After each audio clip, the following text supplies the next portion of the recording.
कोई तुम्हें हिंदू के नाम पर अपने व्यक्तिगत जेब भरने के लिए, मुट्ठी भर लोगों को मजबूत करने के लिए तुम्हें गुमराह करने का काम करेंगे। इनको मुंह तोड़ जवाब देने का वो लोकतंत्र की ताकत है, वोट की ताकत। उस समय सही वोट का इस्तेमाल करके उन लोगों को नस्त नाबूद करने का काम करना।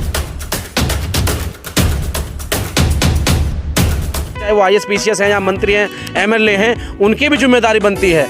लेकिन जब वो लोग जिम्मेदारी से भगेंगे तो वो दिन दूर नहीं है साथियों कि आपको गुलाम बना दिया जाएगा। और आज ऐसा हो भी रहा है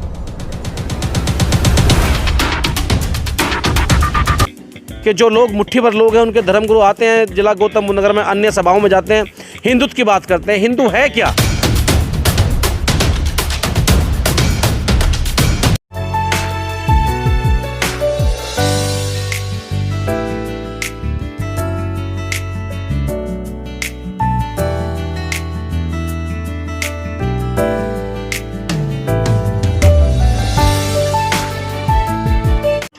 उठ कर आ जा। संविधान भारत का है, शान भारत की। राहुल नागपाल की ये पंक्तियाँ आज चरित्रार्थ होती नज़र आ रही हैं, क्योंकि पीछे जो आप रथ देख रहे हैं वो संविधान रथ है। इस संविधान रथ को आज पूज्य भिक्खु सुमित रतन जी हरी झंडी दिखाने वाले हैं। पूरे देश में घूम घूम कर यह संविधान 1 करोड़ लोगों तक संविधान पहुंचाएगा। और इस धम्म रथ को, इस संविधान रथ को अपना समर्थन देने युवा शक्ति दल के राष्ट्रीय अध्यक्ष बड़े भाई रवि गौतम भी पहुंचे हैं। जानते हैं संविधान की प्रासंगिकता 75 वर्ष बाद भी क्यों। भाई पहले तो स्वागत आपका। देखो, आप सभी को मेरा जय भीम और धन्यवाद अंटारिन जी।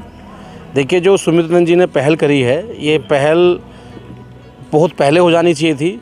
संविधान के नीचे सभी जाति मजहब के ग्रंथ आते हैं, सब प्रिय संविधान है, बाबा साहब ने लिखा।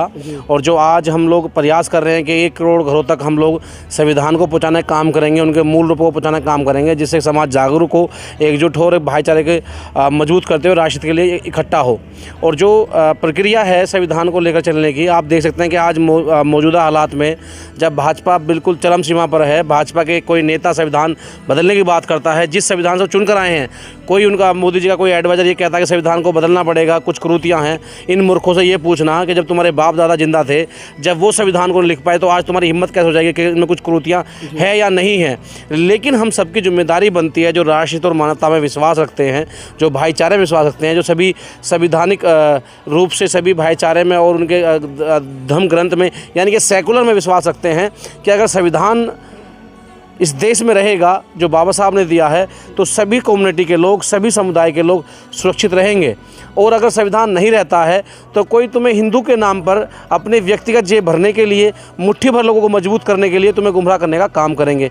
उन सब से बचना है और संविधान को मजबूत करना है। संविधान को जो आज लोग बचाने के लिए प्रक्रिया कर रहे हैं, जैसे सुमित रतन भंते जी, उन्होंने अपना एक रथ तैयार किया है, जिसमें पूरी युवा शक्ति दल की टीम उनके साथ चलेगी।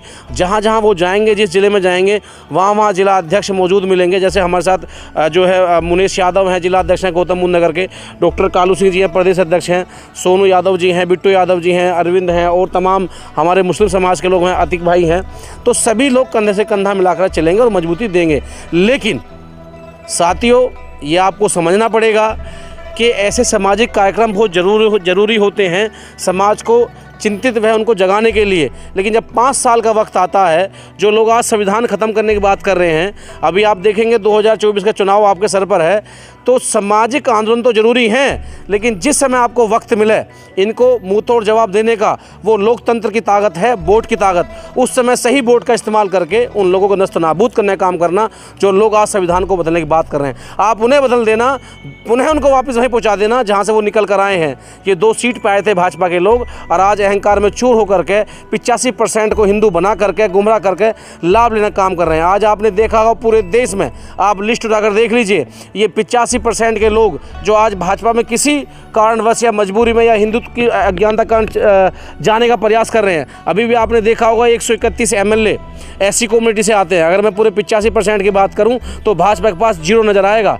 लेकिन उन तमाम 545 सांसदों में से एक भी बहुजन समाज का ऐसा MP मौजूद नहीं है जो उनकी आवाज़ उठा करके ये कहे कि हम मूल निवासी, हम इस देश के नागरिक हैं। और मैं अगर मैं बात करूं क्रीमी पद की, तो आप देखिएगा कि जो गृह मंत्री का पद किसके पास है।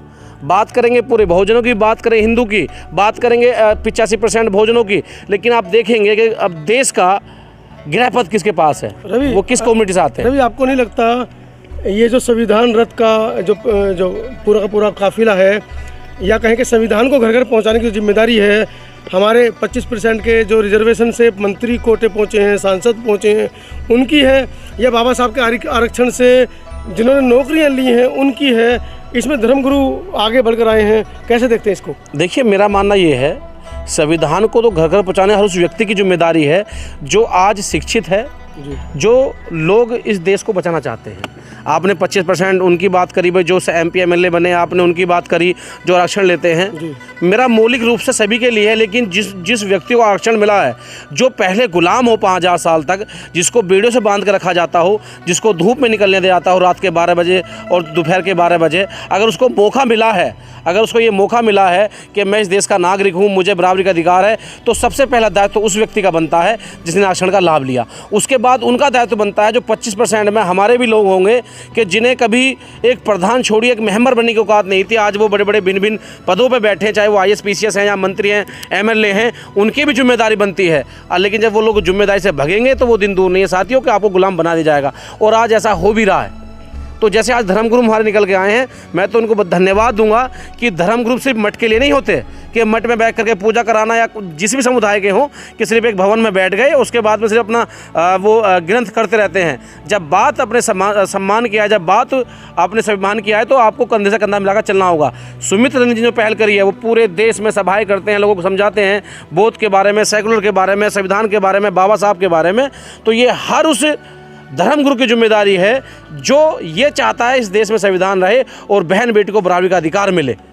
तो चाहे वो किसी भी धर्म के लोग हैं, मैंने देखा है कि जो लोग मुट्ठी भर लोग हैं, उनके धर्मगुरु आते हैं जिला गौतम बुद्ध नगर में, अन्य सभाओं में जाते हैं, हिंदुत्व की बात करते हैं। हिंदू है क्या, और हिंदू होता क्या है?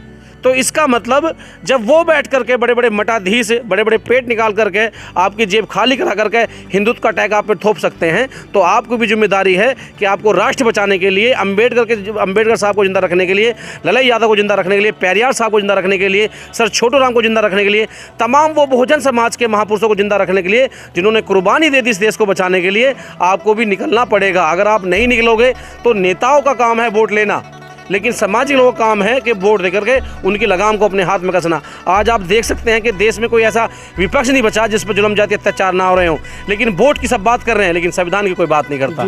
जब वो सरकार में आते हैं तो भूल जाते हैं कि संविधान को कैसे काम किया जाता है। मेरा सवाल उन लोगों से भी है जिन्होंने 70% राज किया, और मेरा सवाल उन लोगों से भी जो आज राज कर रहे हैं। धन्यवाद। तो साथियों, मेरी आपसे अपील है कि संविधान कोई एक व्यक्ति विशेष ग्रंथ नहीं है, ना किसी हिंदू का है ना मुस्लिम का।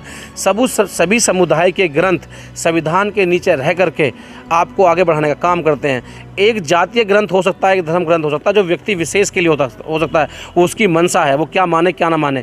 लेकिन जब राष्ट्र की बात आएगी तो संविधान को सब प्रिय रखा जाएगा, और संविधान सबको बराबरी का अधिकार देता है, ना किसी को घटाता ना किसी को बढ़ाता है। तो हम सब नौजवान साथियों की, इस देश के 150 करोड़ की आबादी के लोगों की जिम्मेदारी है कि संविधान को जिंदा रखने के लिए आप लोग इससे संविधान यात्रा में शरीक हों, जहाँ जहाँ यात्रा जाए। और अगर आप नहीं भी हो सकते तो संविधान को अपने घर में पढ़ें, अपने मौलिक अधिकार जानें। जय भीम। धन्यवाद। आप इस वीडियो के बारे में अपनी राय अवश्य दें तथा वीडियो को लाइक, शेयर और कमेंट्स साथ साथ चैनल को सब्सक्राइब करना न भूलें। धन्यवाद।